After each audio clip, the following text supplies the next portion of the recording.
We are live. All right, let's get a sound check. Bill, you want to say something? How you doing, Father Fish? I need to cut. I'm good. Hold on. 1 second here. Okay, let's see where we're at.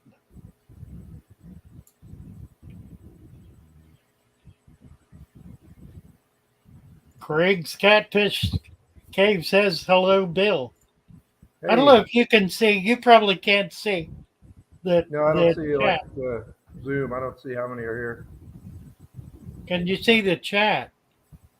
See the chat. Let's see. No. You Oh, may private not be able. chat. Comments. Yeah, I see the chat on the right hand side. Yeah, that's it. Right. Okay. Okay. So that's people who are in here come in. There's Mel Wool. Mel needs a wrench. I make everybody a moderator on my channel. That way, if they get in trouble, everybody gets to say you're fishy. Well, let's see. Let me introduce you to Bill Shields. Bill's an old friend. I guess I've known him for 20 years or so in Florida, but he's important and famous not because I know him, but because of what he's done with his life. He is one of the foremost elephant trainers in modern history, curiously. But Elephant midwife, to be elephant exact. midwife, right? But he also worked for a couple of companies, large fish farms in Florida, as as the primary breeder, and is responsible for developing the glowfish. Um, that is to say, he's the one who figured out how to breed it and how to get the enormous populations. What's the bird talking to us? That's our 35-year-old African gray. He'll chime in whenever he wants to. Nice. We may or may not be interrupted with some ferocious guard dogs if somebody comes to the door. Ah. They do a lot of barking. Bill, you contacted, I think, our Facebook page a couple of days ago, trying to get a video up that you wanted to share from ARC. Now, ARC is a national organization supporting the pet industry. It has a Florida chapter, which is involved right now in what's going on with the Florida Wildlife Commission commissioners. Would you care to just lay out briefly what we're looking at right now? Well, this is something I've been talking about and bugging people about for years and years and years. Because, like you, I was in the retail pet business many years ago, and even then it was starting to come about. Uh, no animals in contact with people for any reason. Not for eating, not for medical, not for pets, not for companion, not for therapy animals, nothing. I believe their quote is if they can't be turned loose in the wild and live, then we need to put them out of their misery humanely. Well, I always said, and then getting out of the retail pet business and getting into elephants, it was, well, they're always coming after the elephants. Elephants, tigers, bears, oh my, animals in zoos, oh, that, and the fish people in particular, because I'm heavily involved for my whole life with the fish hobby end of it. Oh, they want that doesn't concern us. Well, no living animals in contact with that does concern us because we take care of living animals, provide them with habitat and reproduce them. I mean, this is our joy in life, or at least it's my joy in life. I've been doing it for over 70 years.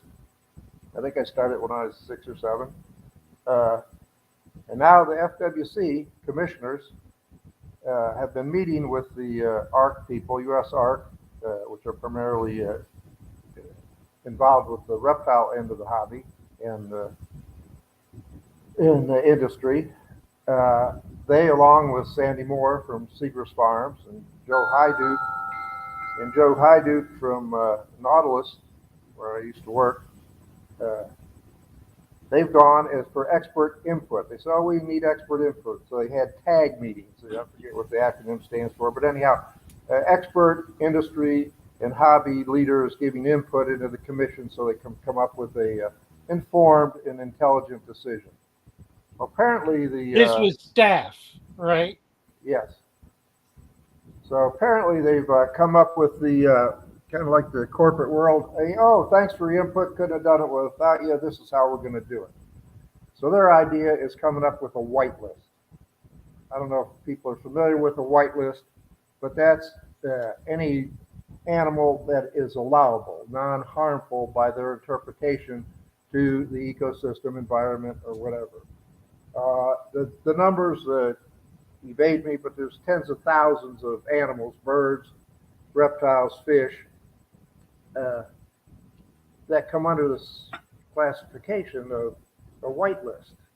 And to get on the white list, they're from my understanding of it is, they have to be studied and pronounced okay by whoever the FWC deans is going to do the research on them at a cost of thousands, tens of thousands of dollars. And you may or may not get your animal on the white list. The industry leaders, Art, Sandy, Joe Hyduke, Charlie Nunziata from the killifish world, suggested, why don't you do a blacklist? A blacklist is these are animals that we know are harmful. We won't import piranhas, whatever, that harmful animals that everybody common sense wise knows you don't want here. And that would eliminate the numbers of animals to a relatively small database, which inspectors, enforcers, whoever could easily identify or have access to identifying, rather than the tens of thousands of animals. There's new, especially fish, there's new genus and species every day coming in. I mean, as they get further back into the wilds, new stuff comes in. And one of the criteria early on was, well, if it hasn't been imported in X amount of numbers by the thousands in years past, then it's got to go through the process. Well, there's brand new stuff coming in, and a lot of it is, I'm a killifish hobbyist, native fish hobbyist, primarily. There's brand new stuff, and there's just a handful of us keep it. All of a sudden, now we're going to be on the wrong side of the law. So it's very concerning to me personally, because I'm involved in conservation efforts with the killifish people, KCC, Killifish Conservation, and I support the Jordan Fund for the ACA. I mean, this is stuff that could all be in a whole lot of jeopardy. It's in Florida in particular. They can't come. What they're saying is they cannot come into the state of Florida. Right. In essence, it'd be their drug war against animals. Well, then you create a whole black market and you have no control over it.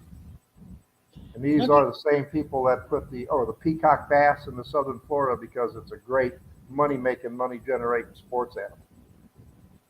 Right. Let me play about a minute of this this ARC tag update meeting. Give people a sense of what we're talking about. Know that that's going to happen. We want to make that clear. That was just one of the interpretations that we got today. And it seems like through this process that we've been cautioned to never speak in absolutes. Like these are all options that are being considered. But one thing that's very clear is that we brought up that it looked like things were heading towards a whitelist last year, many meetings ago. And we were actually kind of accused of spreading misinformation by Melissa Tucker of FWC at one of the FWC meetings. And Now, look at the options we're being given. It's a choice between a terrible whitelist and a horrible, awful kill all business in Florida whitelist. And those were kind of the options that were, but it was heartening to see that the animal industry folks on the tag, and not just reptile people here, we're talking about the people in fish, even zoos, were all very, very concerned with this. And they had a vote at the end. I don't remember the exact numbers, but most of the members were not in support of interpretation one. I think there were three members that were wholeheartedly in support of that first I one. don't think there was any wholehearted support. On the It may first just been one? a little bit. Okay, well, First one there was. yeah, there were like three, and they were the animal You're right, rights yep. folks on the tag. All right. So, what this means, the commissioners of FWC, Florida Wildlife Commission, have asked their staff to prepare a couple of options for their approval. The options are a whitelist. Now, this comes straight out of Senator Rubio and his efforts a year ago. Much of the wording is the same, much of the thinking is the same. The idea is to shut down the importation of every single animal, with the exception of those that have been researched, studied, and approved. Now, here's the problem with that. There are about 200 animals that have been studied and are on an approved list. That is to say, they've gone through the entire process, the 6-month process of being researched, and because they were put on, they were studied because they were presumed to be invasive species. They were determined to be invasive species.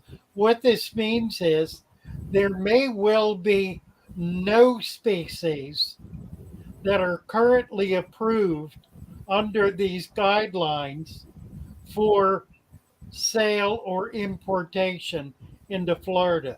That includes 30,000 species of fish, 3,000 to 4,000 species of reptile, insects, birds. I assume they're going to accept, for now at least, Rubio's exception of dogs and cats, but it will include all other special animals such as monkeys and elephants and giraffes, and it will impact the zoo population. But more importantly, there are a number of large ranches in Florida that keep and breed exotic animals such as giraffes, elephants, hippopotamus, other rare and endangered species, which under these guidelines will no longer be allowed. So we're looking at the commissioners determining that this is in fact what they are going to do, and they simply want a couple of choices as to how to go about it. Bill, what's your sense of why the commissioners are coming down so hard on opposing the animal trade in Florida? It's a major industry. It's a major industry bringing in major amounts of money to the state, providing thousands of jobs. It's incomprehensible. What's the largest freight in and out of the airports, Tampa and Miami? Tropical fish. It's just inconceivable. I mean, the spread of the impact is going to be like ripples in a pond. It's going to go out not just from the animal keepers and importers, but the supporting industries. I mean, you got trucking, you got the airlines. It's just it's mind-boggling. Yeah, and the other side of it is that Florida leads the way, FWC leads the way among all of the states in setting policy. Many, many local states follow the lead of the FWC because they are presumed to be the best informed, the best researched, the best funded of all of the wildlife commissions in this country. So this has the potential to shut down the entire country. And in point of fact, if you shut down the tropical fish industry in Florida, you've pretty well decimated the industry nationwide. My understanding is the commissioners are political appointees.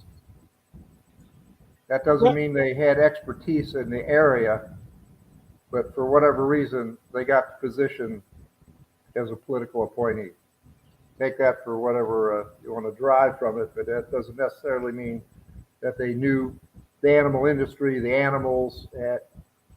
I don't know personally, but from the way they're commenting and acting, it doesn't seem like they have any knowledge about what's really happening in the real world of animals. Art made the claim that not one of the commissioners has ever been on a fish farm. Yeah, that's what I heard also. I also heard they're developers. I don't know if that has any impact on it, but Right. I'm watching it in my neighborhood now. Well, and that's right. And you know what? From a developer standpoint, they're looking at the availability of land, and fish farms are prime land. They're they sit high enough that they can be built on. They're uh, they're generally attached to metropolitan areas. Riverview is a good case in point, right between Sarasota and Tampa. That's where most of the farms are. It's prime real estate. You know, Well, that's exactly what happened with the net ban 25 years ago. yes.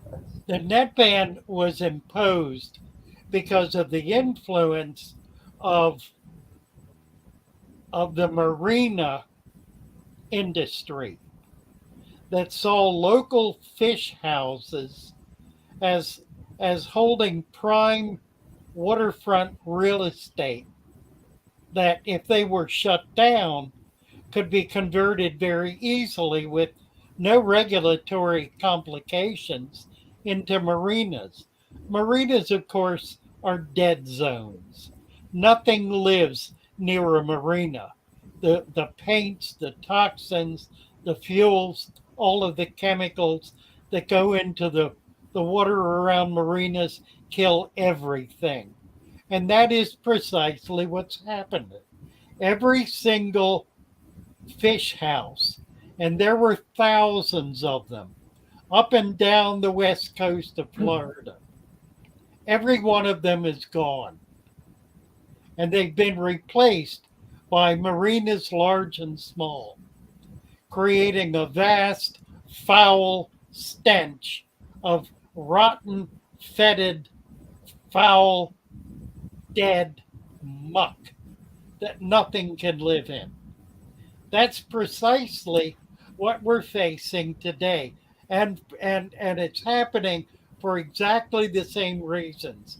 Because we have people in positions of authority who have no knowledge, no experience, no understanding, no compassion, no sympathy whatsoever for the people and what the people are doing, for the industries that are affected, for the animals that are affected. And so they will bring in a carte blanche, kill everything, and they really can do it. There is one hope, and the hope is a bill that, or rather, a a suit that the Supreme Court has agreed to hear, which challenges the use of regulation as law. And that's precisely what this does. The state legislature of Florida has never voted to abolish the pet industry. That's a group of men and women on a commission who are determining that they have the authority and the right to do so. If the Supreme Court finds that that is a violation of regulatory demeanor, of the approach of regulatory agencies to create law, then that could stop this. Whether that is effective on a local state level, I don't have the answer to. But it certainly is one place where this whole issue is coming to the fore, at least on a federal level. And it seems to me that's the bottom line. The bottom line is we have people in positions of authority who, by virtue of their authority, are exercising it in ways that are far beyond their statutory limitations, which means that ultimately this needs to come before the governor and it needs to come before the legislature. And they need to weigh in because they're the governing body. They're the ones who determine what authority the Florida Fish and Wildlife Commission has.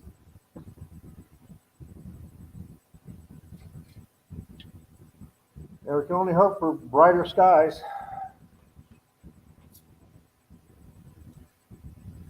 Yeah, it's disheartening, isn't it? Well, when you've spent your whole life in the fish hobby, it's really discouraging to find out that you could be a criminal. Yeah, that's exactly right. And then on that note, where are they going to get the enforcers to enforce this? I mean, they can shut down the businesses, but I'm sure I have fish in my tanks that by their criteria would not be allowed. Yeah, and how are they going to enforce local collectors? You ship fish, eggs, and so forth through the mail. Are they going to look at the federal U.S. Postal Service now? Is that Well, a state activity? Actually, the federal wildlife guys are kind of doing a similar thing. Yeah, Right. they're cracking down because we have this strange guy that's in charge of the fish decisions in Brazil, listing stuff as endangered, and therefore cannot be. It's on the CITES list on the. Not that it needs to be just because he said so, but he's the ultimate authority. So anyhow, the federal guys are cracking down on the European breeders. There's some fantastic breeders in Czech Republic and all over Europe, actually, that raise epistogron, all kinds of fish, but they raise killifish. And killifish are kind of a neat animal because a lot of them are annuals, and they lay eggs that have to have a dry period. So it makes them very conveniently suited for being mailed.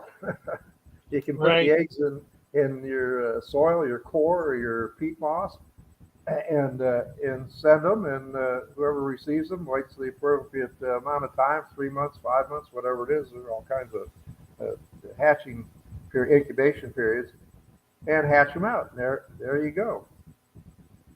Well, I have a personal friend that got a door knock from federal agents because he bought some eggs unknowingly. I mean, he's not trying. They're captive bred in Europe.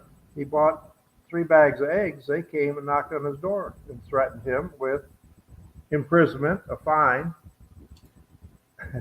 He had two of the bags he hadn't even had because the time hadn't come up yet.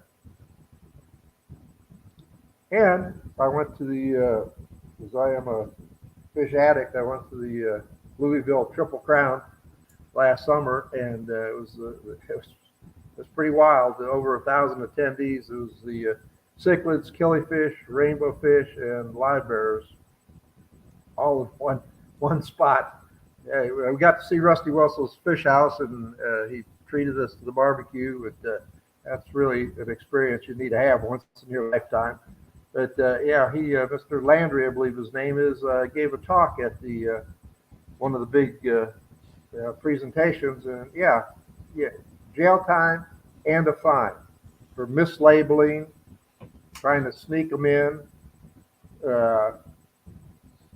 Any of the prohibited fish. And the way they interpret the federal law is if any country determines a fish needs protected, it automatically becomes protected here. And you, by default, become a criminal, a violator of the law. So it's kind of scary. That's why the AKA is very careful now. They don't allow, in the annual conventions, they don't allow those Brazilian fish in. I mean, just to be safe. And at the same time, these fish we're talking about, well, any of the annuals, a lot of the habitats, they're getting developed over. They put a road over it or some sort of factory over it, and that's the only place in the world those fish came from, and so they're gone, except in some hobbyist tank somewhere that's propagated. And we don't know how many fish fall into that category, but there certainly are countless fish. Countless, and more each day. I mean, common fish, some of the most common fish, no longer exist in the wild. If they're exterminated in the hobby, they become utterly extinct. They will no longer exist in the wild. They don't now. And that's true certainly of many killifish. It's true of live bears. Yep, live bears. All the organizations have species conservation efforts going on. The cichlids, the live bears. Yeah, we're trying to protect environments, trying to provide support for local people to be able to maintain their lifestyle. And government is working against that, hell bent for leather, trying as best they can to destroy vast industries. I was very impressed a week or so ago with Tucker from Fox, who's been fired by Fox, who made a very critical statement at a meeting of the Heritage Foundation, in which he said, what we're really dealing with all of this government intrusion, what we're really dealing with is evil. It is evil. And I think we need to understand that. And I think we need to stand in that place and call it out for what it is. This attempt by the FWC to shut down the entire pet industry of Florida is, in fact, an act of evil. It is chaos. It is destructive. It is violent. It does injustice to both the animals and those who keep them. It is a demonic act. And that's not to bring a religious perspective into this. It's simply to call it for what it is. It is not an act of decency, harmony. It is not wholesome. And in spite of the fact that various animal rights organizations support this activity, it is neither ethical nor is it moral. but precisely the opposite. Sorry to leave you on that point, Bill. I get so wrathy about this and so angry because I've spent my whole life in the industry and in the hobby as well. And I'm in Maryland now. In Maryland, it's against the law for a child to wade into a creek and pick up a rock. Literally. A child, parents can be fined if that child walks into any stream in Maryland and picks up a rock to see what's growing under it. This is insanity. Pure and simple, it's insanity. And we need to find ways to stand against it. It cannot stand. We cannot tolerate this violation of not just human rights, but natural rights, of nature itself. Because that's what it really is. It's an attack against nature.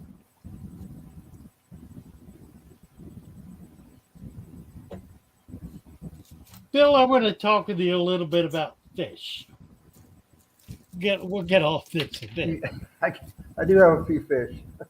Yeah, you do. What do you have right now? You're keeping killies. What else? Well, we have the koi. Got a 20,000-gallon koi pond. I That's have big. killies. I have rainbows. I have sparkling gouramis. Loricaras, the super red, bushy nose, albinos, whatever. I got the plethora of all the varieties of those. African killifish, Madagascar killifish, Wow. native Florida killifish, shiners, Paranotropus. We have Paranotropus hypsilopterus, the sailfin shiner, and colii, which is a very similar shiner but smaller. They don't get quite as big. And I'm propagating them. I'm generations into the sailfin shiners, and I'm first generation. I got F1s for my colii. Nice. Oh, and I've been- cories. I got, of course, cories. I got a few blacks here that I just got. Oh, and Ellisoma. Everybody's got Ellisoma, right? The pygmy sunfish. They're great little nanotank fish. They're wonderful fish. Have you seen any color variation on them? I heard somebody told me recently they had a gold Formosa. Oh, I'm sure there'll be sports out there. My friend was actually the chairman of the AKA now. Ken Norman is probably one of the leading experts on Ellisoma. He just gave a talk out in Arizona on the work they're doing with Ellisoma. He collects and sends them into the universities for genetic studies, for DNA studies, and it's very interesting the work they're doing. Anybody needs a good presentation, he does a great presentation on all the Ellisoma work. Oh, nice. It's a great little fish. I don't know if there are any in Maryland or not. They certainly are all over Florida. Yeah, I don't think they come. Well, they may, because he found them up in forget where the new one he found. Virginia? It was up by the Tennessee border, yeah. Oh, okay. Yeah, that's another time in NAMFA, North American Native Fish Association. We got a lot of cool fish in this country. I mean, We do. There's some We really very, do. very Yeah. cool fish in this country. I found a little darter locally that is brown. It's chocolate brown with some striping on it. Haven't been able to trace it down yet, but pretty little fish, about 3 inches long. Well, here we have the swamp darter, Right. fusiforms, Ectostomus fusiforms. Very cool fish. Great nanotank fish. A lot of personhood. Not very colorful. They have the males have a little greenish cheek patch when they're fired up, but they're like cichlids. They get to know you. they see you coming over. I feed them baby brine shrimp. When you come over, they're looking at you and they're waiting for their food. They're great, and they breed in your tanks. They lay in Right. top mops, little teeny tiny eggs. Huh. Yeah, I've caught a lot of them while I was in Florida. I caught a bunch once in a puddle in a creek that had gone dry, and they it was it was down to just a puddle, and there must have been 100 of them in Oh that wow, little puddle, just trying to survive until the rain came. they're tough. They're pretty pretty well spread throughout Florida. We've collected those most of the places we've collected. Is that right? Yeah. Now you are I mentioned you are responsible for the glowfish. Well, I was the husbandry production guy. I worked closely with the super brilliant scientist uh, that did the actual inputting of the DNA into the single cell of the fishes, and then he Of turned them the over to egg. me, and it was my responsibility to keep them keep them alive and raise them up and see if the trait showed or if it passed on to generations. And then once we established it's a dominant trait. Once it's there, it's there. There's no Huh. dyeing, there's no injecting, there's no painting or tattooing. This is a real deal. But they're that way from the time they're hatched to the time they're fertilized, actually, till the time they die. Uh, but I got them, and once we set the trait, and we had total body color, then from all those came from one fish. This one founder fish. That's what they patent. Wow. They patent and trademark that one fish. And then I had to get them up to production numbers. And we're talking production numbers. We're talking stocking a pond at 20 to 30,000 fish. So you have to have brood stock to support continually putting out ponds of that quantity. And we started with the Danio, the red Danio, and we did the 5 colors of Danio because it went through a governmental. They're coming under the auspices of the FDA because they consider it medicine because it's a genetically modified organism, so they consider it medicine. So it's not USDA, and the amount of paperwork and data that the scientist I worked with had to collect, and I mean it wasn't the $10,000 or so that the FWC is talking about for the it was over 100,000 per color, Huh. not for one species of fish, all the colors, no, for each individual color.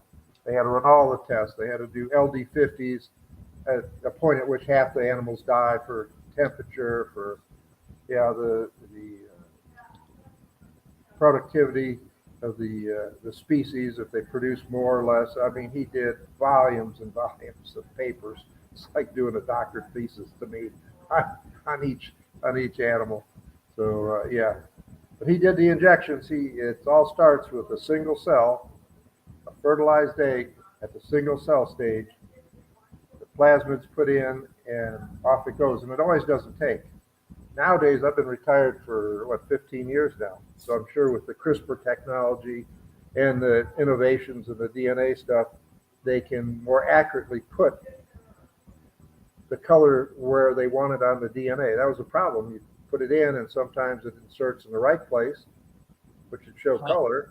Sometimes in multiple places, sometimes not at all. So that was he did it by hand. He was amazing. Still is. He still Wow. works for the company, and he's still doing it. But yeah, it was a lot of fun. It put me back in college. It put me back Right. in biology labs because I had to keep all these animals individually identified Huh. till we got a yay or nay on them. So it was back to challenging. It was a lot of fun. I still had to be the production guy for all the regular farm fish, but that was a side job I had to squeeze in. I enjoyed it. Looks like here's if you enjoy what you're doing, it's not work, right? yeah, amen. Here's a number that'll startle people. How many fish have you spawned in your life? All my life at the farm, I was putting out about 25 million fry a year. 25 million a year. Yeah, yeah. Well, breeding, I got a whole presentation I do on. As a matter of fact, I'm doing it Friday night for the Long Island Killifish Association. Oh, really? Yeah, Nice. the breeding's done 52 weeks a year. The Huh. stocking level in the pond is 20 to 30,000. And I was putting out, what was I putting out in Danny? I was putting out 250,000 regular Danios a week. That was the thing when I took the job. I'm sitting in there and I've been a hobbyist. I'm Breeders' Award guy. I got all kinds of trophies and stuff. And I sat there with the owner and he gave me the allocation sheet. This is how many fish we got to have in the ground of each species at a time. First one Huh. on top there is 2 million zebra danios. I said 2 million zebra danios. What a kind of, you raise 6 to 2 months, they give you a certificate and take your picture. I'm Huh. thinking, man, oh man. I told him, well, I said, tell you what, give me a try and let's see. I said, if I do good, keep me on. If not, get rid of me because the numbers are mind-boggling. 750,000 black tetras. But I didn't start off at that level. I was supposed to be a specialty breeder when they first hired me, but when I took over to breed all the breeding of the egg layers, you just get into a rhythm. I said 2,500 pairs of egg layers, tetras, barbs, every Tuesday. How did you set them? Do you use styrofoam boxes or? No. For the barbs, danios, and tetras, they're in a little 2-gallon fish tank with 4 inches of water. Here, that's I can't do it here. How many are in People there? think they need a lot of water to breed fish. You do not need a lot of water to breed these fish. They breed in the rainy season when the floodplain comes out, and they breed in the shallows. Yeah, parafish, and all the fish that I One bred, pair. all the fish that I bred were hand selected by me every week. Wow. Nobody else selected fish. Huh. You have to check for confirmation for breedability, and I checked every one, from the common 8-cent zebra danios to the glowfish. Nobody touched those fish. I did have to have help taking them down because you got 2,500 tanks and you got to take 2 fish out of each tank. That takes a lot of time. So I had Yeah, ladies right. to help me do that and put them back where they belong. But I did 2,500 pairs of fish. So that's 5,000 fish plus the ones that got culled in 5 hours every Tuesday. Wow. And then I did 1,400 on Wednesday and 1,400 on Thursday. And then I did the big fish on Thursday. Yeah. And the danios are group spawn danios, so they were in shallow styrofoam boxes, super shipper lids turned upside down. Huh. Again, with yay amount of water. There's a great video from one of the hospitals, one of the research hospitals, and it's on YouTube, and it's called I Spawn. And they got a thing looks like a Zephyr Hills jug to me, turned upside down. And they separate them. I never separated the sexes out. In deep water, the danios didn't spawn. But they put the males in one little, looks like one of those kiddie sift trays they use in the sand. Yeah. When he fits inside this 5-gallon jug, they put the one sex in there, and then they put another little sieve thing on top, put the other sex in there. Then in the morning, they dump them together and raise it up, and they're in maybe an inch of water. And you can watch. It looks like a snowstorm. The eggs falling down. It's like collecting brine shrimp eggs. The whole neck of the jar is full of eggs, and when they turn it off, because when you're doing research, you want everything to be the same age. Right. Everything has to be uniform for the data to mean anything. So that's what they're doing. What they do with the danios, I don't know, but that was an amazing video to see. The scientific equipment, Zephyr Hills jug with the slip, that probably cost a fortune, but it was pretty neat to see. Huh. We got LRB. Lucas Bretz is in the room. Lucas is in Florida. He needs to meet you. He's done some presentations with some of the clubs. He's setting up a pretty good size fish breeding operation. Oh, Lucas Pretz, yes, yes. You know Lucas. He's my friend. Yeah, as a matter of fact, I'm giving them a school of the Hypsilopterus next Saturday. Oh, nice. Yeah, Alex is also here. Alex is in Seattle. He's Williamson? Pardon? Alex Williamson? Yes. Yeah, he gave a presentation at the Pasco Club. He was just down here in Florida. I That's didn't have right. an opportunity to catch Yeah. up with him, but yeah, he gave a great presentation on the history of the fish. It was very informative. Yeah, nice to see you guys here. Glad you were able to find us and stop in. And thank you, Alex, for your donation. That's very, very generous. Alex and Lucas was responsible for me coming out of the YouTube basement. Yeah. He discovered me back after I had been bouncing around for about 6 months. I think I had 25 subscribers. And somehow he found me. And overnight, I had over 1,000 subscribers. Wow. And it's just been growing and growing since then. I'm trying to catch up with Alex. Alex is up on me about 10,000 right now. So, he's done extremely well too in the last year. Number of us have.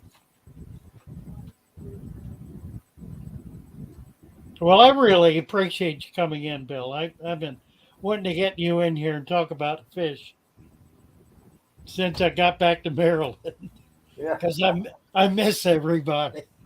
Yeah, we miss you too. That's yeah, I used to look forward to going when you had the store open. Yeah, That was a walk down memory lane. yeah. I You said remember that, it when I was yeah. a kid going in the stores. It was great. Yeah, it was an old timer store. It's what I grew up with, and that's really what I wanted to try to create, and at the same time something creative and different. Well, your mural on the front of the building was amazing. Oh, it was, wasn't it? It That really was was. amazing. Yeah, I think I've caught that. I think. Yep, I just saw it, I think.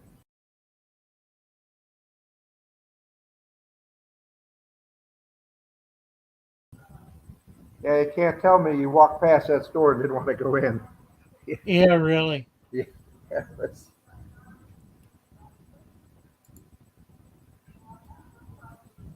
So let's see. It sounds like the Venice Club is doing okay. yeah, Venice is doing good. The Pasco Club's doing fantastic. That's a Tampa's, great club. Tampa's This is our 30th year. finally got a new home, a permanent home, Yeah, hopefully. hopefully. Then we What's got a new happening? one on the East Coast, the Space Coast Aquarium Society. Oh, really? Oh yeah, that one's taken off like wildfire too. Oh, nice. I told Matt Mills as their president. I told him, I said, you're in trouble here. So I went over there and gave a talk. He said, what do you mean? I said, it looks like you're going to have to get a bigger place here pretty soon. I said, but that's a good problem to have. Yeah, it is. Sarah, yeah. Venice is not quite at that place, but they could get there pretty easily. I think they can house max about 50 people. Yeah. It's a beautiful facility.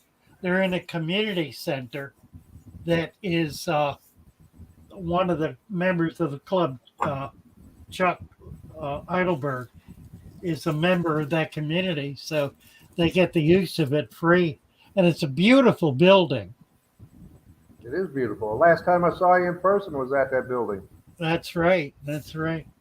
Only about 50 people can manage in there. Though we always did something unusual at the Venice Club.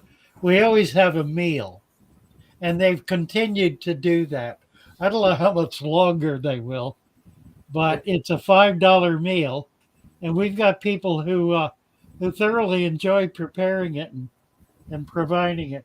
We start about a half an hour early, and for $5 you get a full meal. It's I a think they nice. had Cornish game hens last month. It's Yeah, Gargus spoke down there and he called me, hey, guess what they had serious, for dinner down there? I said, honestly. I don't doubt it. Ah. So I'm going to use this live stream and parts of ARC. I've got an editor who's going to put that together and do a 10 to 15-minute video about this issue that'll be published probably Tuesday.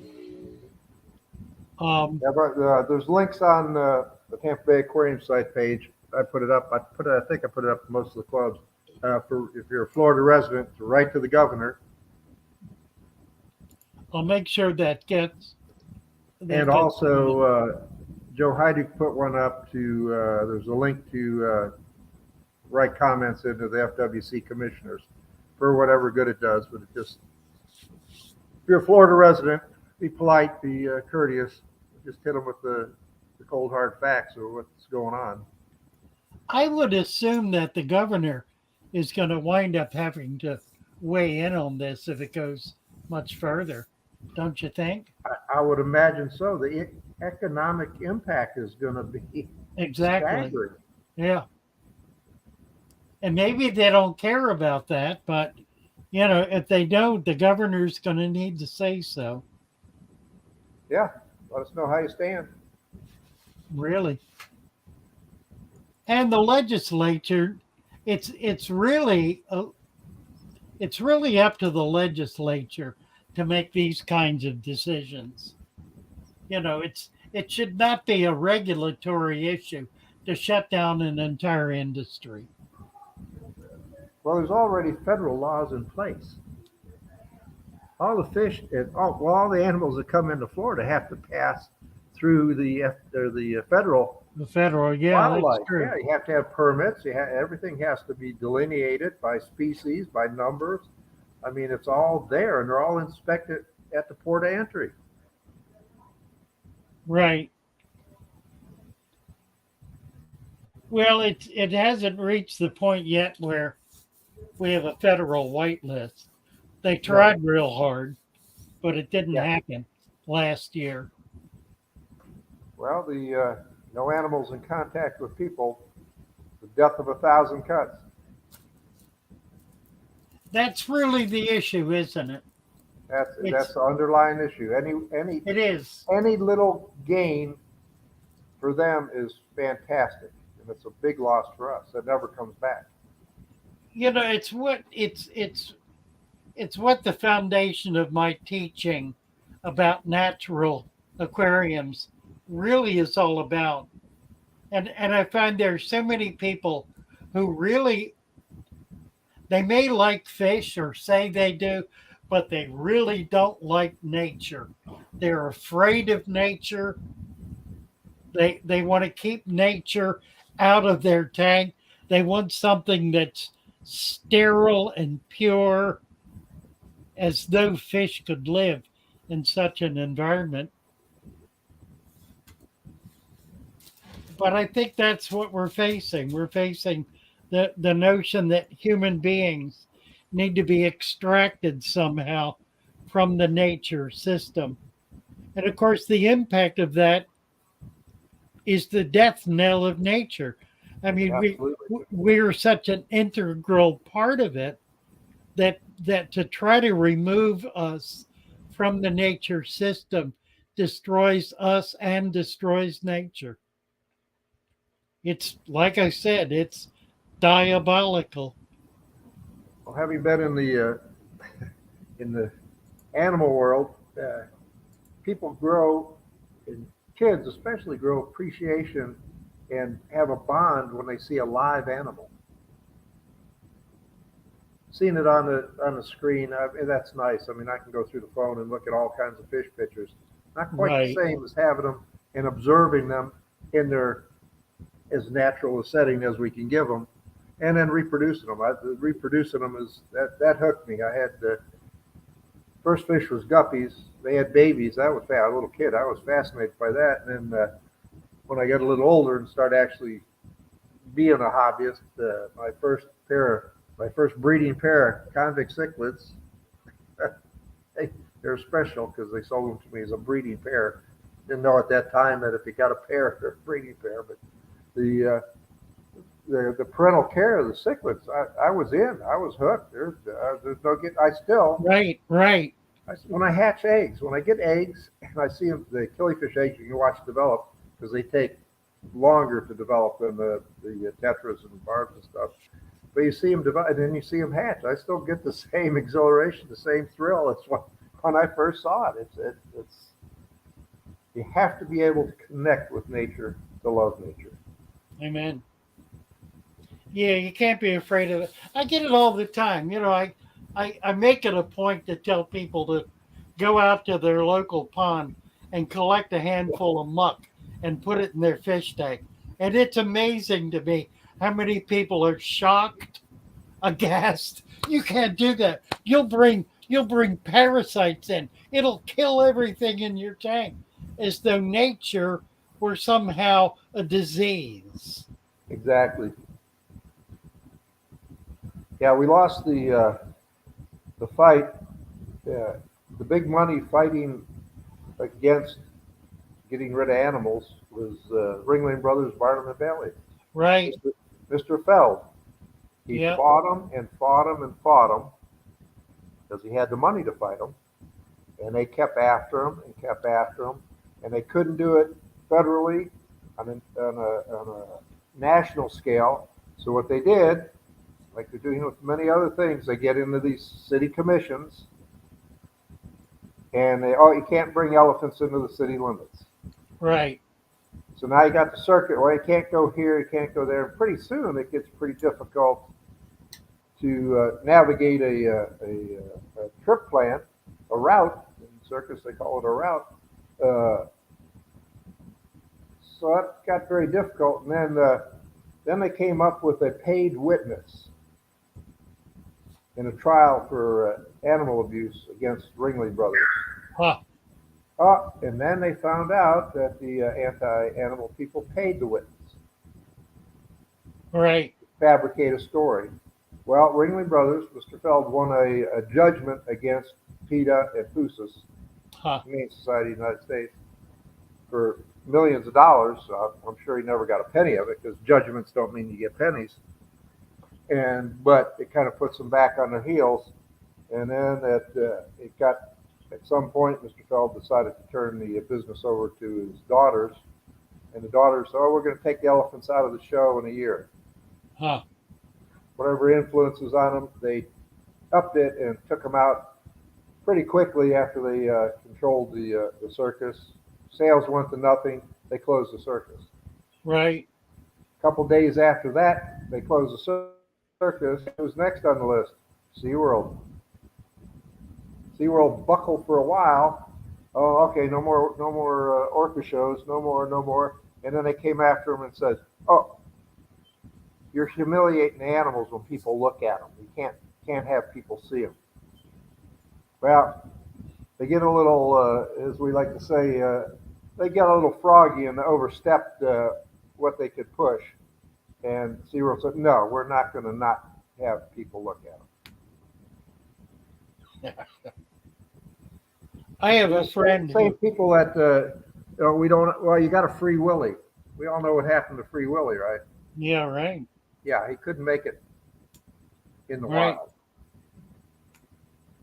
And not only that, SeaWorld, you hadn't had a permit. It's like, oh, you hadn't had a permit to get one out of the wild. And I forget what year they passed that. They're breeding their own. They're breeding in captivity. All that came to a screeching halt.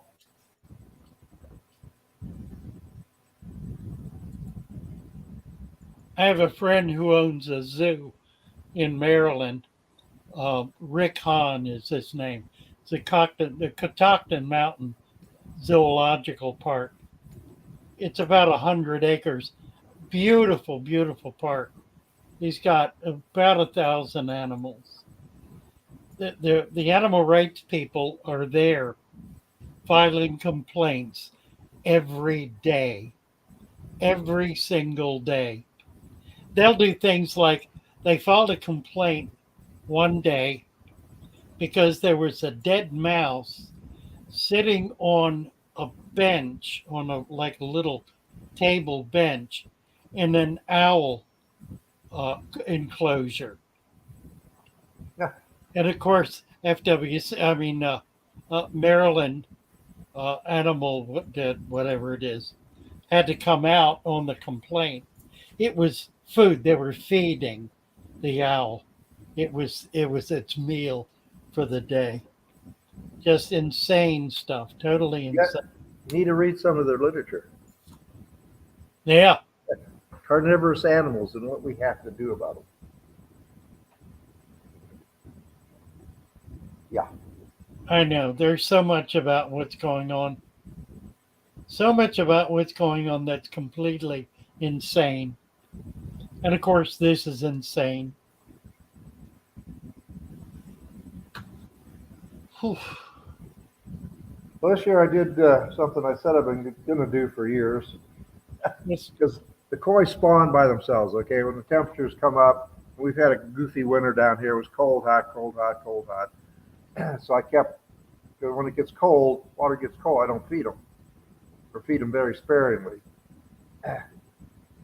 Well, temperature kept getting up, down, so I said, oh, they're going to go. So, and when they spawn, it's pandemonium out there. It's really very turbulent. They're in a 20,000 gallon swimming pool. So I said, this year, instead of just letting them spawn, previous 2 years, I said, well, I did raise too many the one time. And then what do you do with them?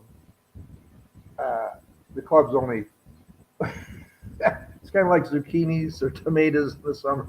You can only get rid of so many. And then people start looking at you. So I said, well, this year, I'm going to purposely pick the breeders. Ah, right. Okay. I don't know what the audience knows about the fish breeding, but fish breed when the conditions are right. They go ahead and the females produce the eggs, and the males are ready to fertilize them. And once that happens, you don't have to use artificial hormones to get them to that point. You can interrupt the process. So once they start spawning on my spawning box, I picked a nice sand cow, white one with the red spot in the head, big female. I said, okay. I put her in the tub. Now I'm trying to catch a male. Well, it's kind of like native fish collecting. You got one swipe with the net. Right. I can't go in the pool with the seine by myself. Right. So I says, okay. So I'm trying to come up with a male that I thought would be pretty good to cross with her. All I could catch was females. Huh. So I finally settled for a gold colored male koi. So I went ahead and the stripping process. Everybody's watched the videos on trout or salmon or whatever. You have to dry them off. To get them out, you dry them off because any drop of water gets the process going, and then you might miss the window for fertilization. But anyhow, I stripped the female, barely touched her, and I probably had 5,000 eggs. I mean, Wow. my fish are big. So I said, okay, so I stripped the male, top the eggs, put some rainwater in there, slushed it around. Oh my God. Way too many. Right. Way too many. So I'm in the process now of culling them out. You get a lot of shooters. Shooters are fish that outgrow their siblings. Okay. We all know what fish do that after other siblings. They eat their So siblings. my numbers have diminished because I'm getting the shooters out as Right. we go and transfer them to other containers. So I says, holy smokes! So hopefully I'll get something good out of the my attempt at Interesting. professional The mixing. shooter. I'd never heard the term before. Lou, It happens with every species. I mean, I have some that are still like 2 weeks old, and other ones that are an inch long. Right. I mean, it happens fast. What is that? Why does that happen? I don't. It's a mystery to me. It's a mystery to me because they're all getting the same food. The water quality is great. I have well water, so I keep the water quality up. And there's sponge filters in there going crazy, and it's loaded with plants. I got dirt in the bottom and containers with plants growing in them. So it's, but yeah, they get the jump. And once you get the jump, and you can fit your brother or sister in your mouth, they're dinner. I developed the thesis that it's a genetic device to ensure the stability of the population. Could very well be because the shooters have a reliable food source. Their siblings, if Right. there isn't food available, because it's not the pheromones, hormones, and stuff. Because they instantly go. I mean, it's like putting one of those little fake spongy things in water and watching it. Yeah. I go out there every day and chase them around to get them out and put them in the other pool. Now the ones that are not shooters, given the opportunity, will grow to full size. I believe some of them will. Could be genetic too. There could be. I mean, koi have been manipulated for thousands of years. Right. When you're manipulating the koi genetics, you get your desired traits along with the undesirable traits. Well, I've seen it with bettas. And the bettas, the shooters are not eating the siblings, or maybe they are. I don't know. Yeah. Hey, when the lights go out, my friend. Yeah, really. But I've raised the tiny ones to full size. Yeah, I don't. Hey, somebody get some grant money and let us know what happens. Yeah, right. Interesting. I've never heard that term before. Shooter. That's got to come right off the farm. Yeah, they shoot up. I mean, it's in front of your eyes. Right. They shoot up. That's one of those things you say, boy, if we could make them all like that, we could reduce the turnover cycle on the pond real quick. If you got them Now, all up to sellable size in 3 months instead of 4, 5, 6 months. Are they as viable? I don't know. It could be gigantism, where there's like in big breed dogs, they don't live as long. I don't know. Huh. I still have the breed. Well, the original koi in there are probably 20 years old now. And I got them when they're probably 5, 6 inches. And they've been in the pool for 20 years.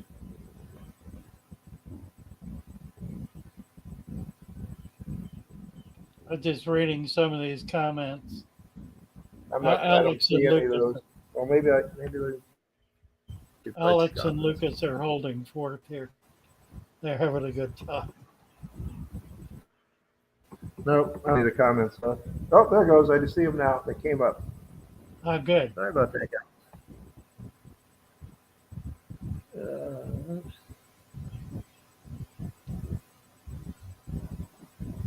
Oops.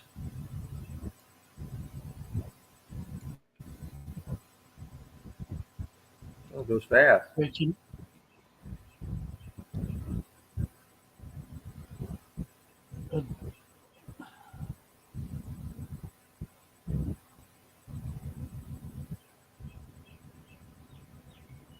huh. These conversations that go on in this chat room are always fascinating Yeah, and often have nothing to do with the yeah, topic at hand. I see that.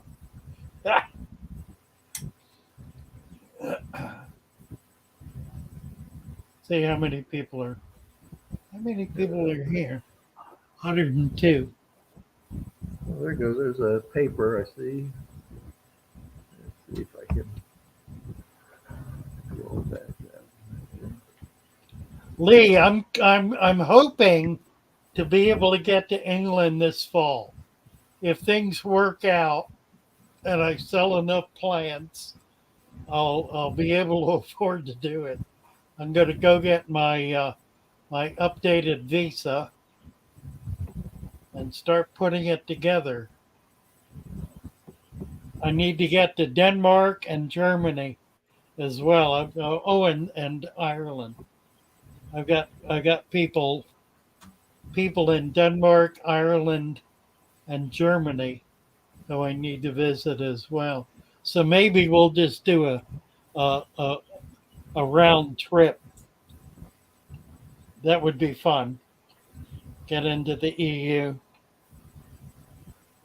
I was reading all the comments, so I was kind of zoned out. Thanks, Alex. Right. Tell you, Alex got some fantastic comments. See, this guy knows his stuff. Oh, I know. He's just an absolute genius.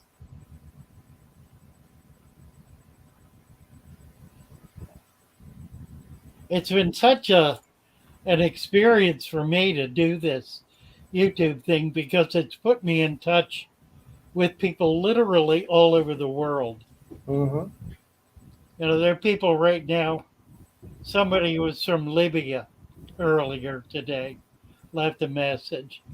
We have people in Russia I've talked to, people in almost every country. Just kind of amazing.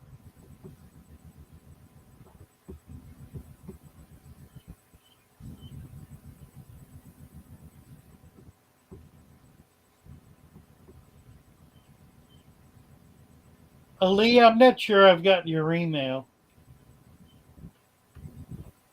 Send me your email. Eben Cyberhagen. We need to give Eben a wrench. Make him a moderator. Everybody gets to be a moderator. Yeah. It turns out we've been doing some research lately on this how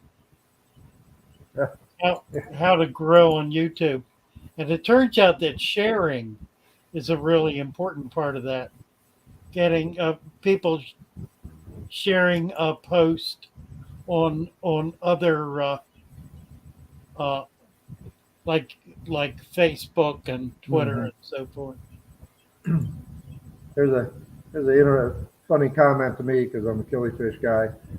Press Alpha says, "Do aquarium fish actually need water, or can I just let them rest in puddles on wet sand?" Well, actually, that's where you go to collect rivulus. I've got pictures of those collecting sites in Peru where we collected rivulus, and it was hard to tell there was any water there. There was like damp leaves. Wow. Yeah, rivulus don't need a whole lot of water. I remember collecting sirens, baby sirens, in Florida in wet leaves. But we also got a lot of pistogrammas in the a little deeper wet leaf Huh. areas. Yeah. Lulingi, and I think we got ruby lineata in the very shallow natural habitats, or mucky. Some Well, people, the Ellisoma, they spawn in less than an inch yes, of water. They're right up on this, right up at the littoral that edge. was. I don't. You remember Henri de Bruyne? Yes. Well, he had this 4,000-pound net from Europe. He's Belgium, one of our Belgian friends, super guy. But it's very sturdy net. and he used to put it down and run it full speed ahead in that much water and Right. get tons of Elisoma. Oh yeah. I put it down about 6 inches out from the shoreline and splash, and they dart out. I use a vat net. They dart out into the net. Oh, that's funny.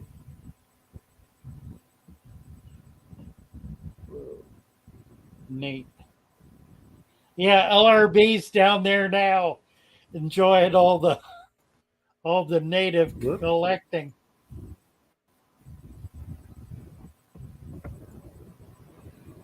Got some world class collectors too. So, Yeah, are we you may. involved? Yeah. That's probably self-fin China's those could be a lot more popular easily if I was.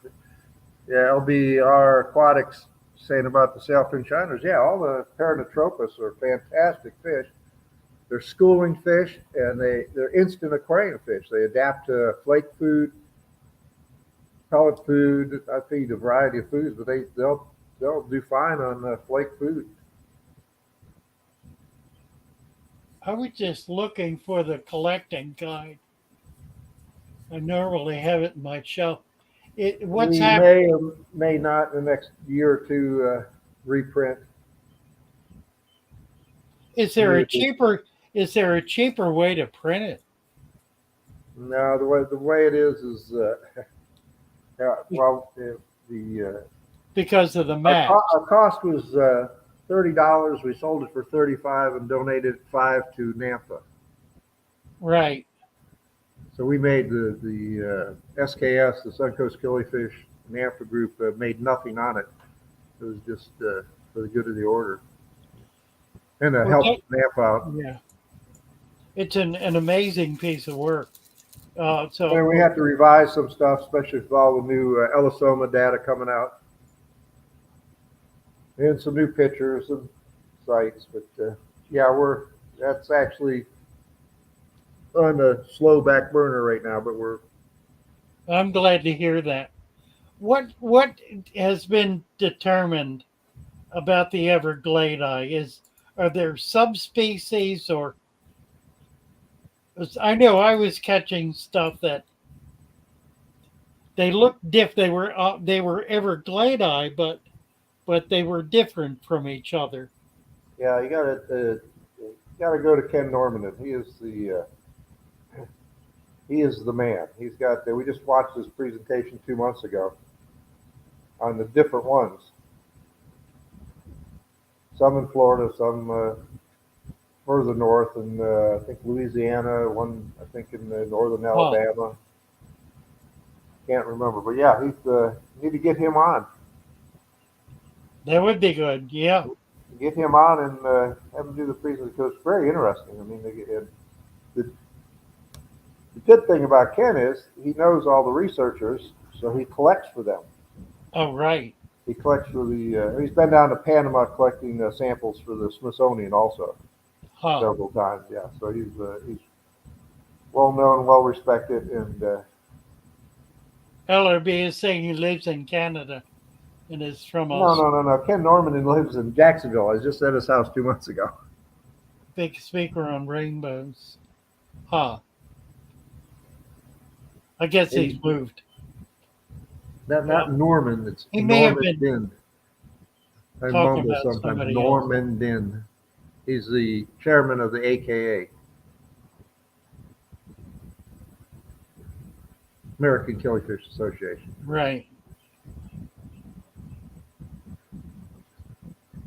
Huh?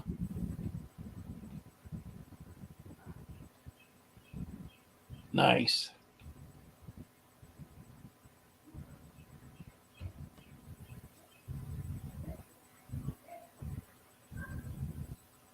What are we doing? We're at 7:18.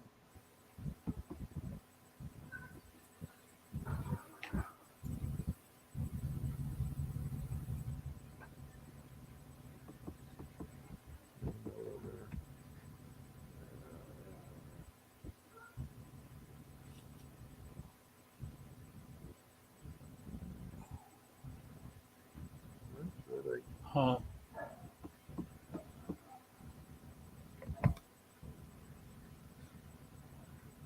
If the, This is a comment I get routinely. Eben Saberhagen saying, I was going to throw my aquarium out the front door due to tank crashing every time, and then sat down one day and saw your videos, and my whole outlook changed, and tanks are running smoothly. And all I'm doing is teaching people how to set up a dirted substrate aquarium, basically a wall sit aquarium with a sand cap, plants, and an enriched substrate that'll last a long period of time. And it's amazing how effective it is. Amazing how many people for the first time in their fish keeping lives are able to keep a tank that's healthy and balanced, where the fish are thriving.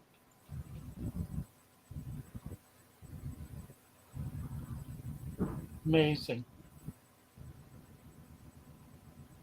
yeah, I have one of your planted tanks that hasn't had a filter on it probably 8 years. Is that right? I got to harvest plants out of it all the time. The fish do great. Yeah.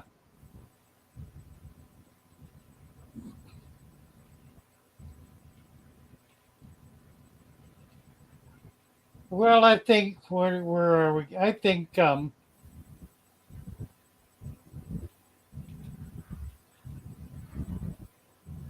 Well, the I think we're- FWC whitelist, the next meeting they're having for the general public is next weekend or next Thursday, Friday. But they may change it to Monday after that. So now will that be the commissioners or that will be the staff? commissioners down in Miami. So they'll be inviting comment, Right. presumably. Presumably, yeah. You know, that's one of those. All right, we got something come up on the agenda. Come back. I've been down for planning stuff and zoning stuff. We'll get to that next time. Well, okay. I'm retired now, so I have a little more time. But yeah, this meeting is down in Miami, so Well, I'll be interested in hearing yeah, what we'll if see. any. They're asking when they're going to implement this. We don't know, Right, and they haven't thought it through how they're going to implement it. right. Are they going to hire, let's say, 87,000 more FWC agents to come around looking? I don't know. Well, the ones They that got haven't now, said. They haven't addressed that issue. the ones that got now can't tell the difference. I got stopped once. I had been collecting. I was trying my best to get pygmy seahorses.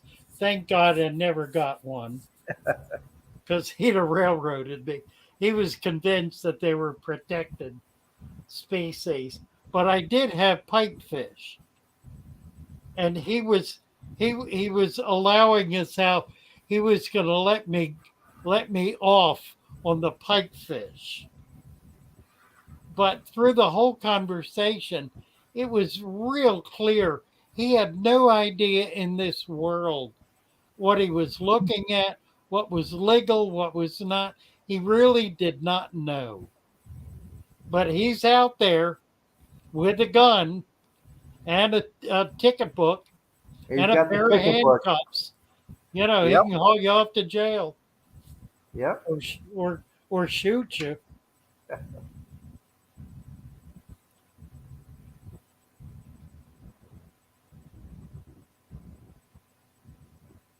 Unfortunately, I was with a guy who has a real attitude about police, and I was able to chill him out. Yeah. We could have been in serious trouble.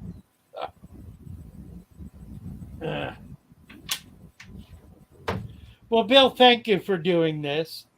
Oh, thanks for having me. I very much appreciate it. I think we're going to sign off. We've been here All about right. an hour and a half. Always enjoy being with you. Thank you. Likewise. Absolutely. We need Wish to to be in do it. person more, but hey, this works. Too. Right.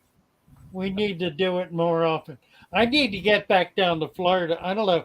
Maybe this summer be able to figure out a way to do it. I need a place to hang my hat, but I think I'm not going to drive. I know that. Yeah, That no, drive is deadly. Yeah, I'll fly down and rent a car. Bless you, Okay. Bill. Thank you so much. you're welcome, Lou. Let's see if there's anybody here who, Yeah, that I can't see. yeah, I'm looking.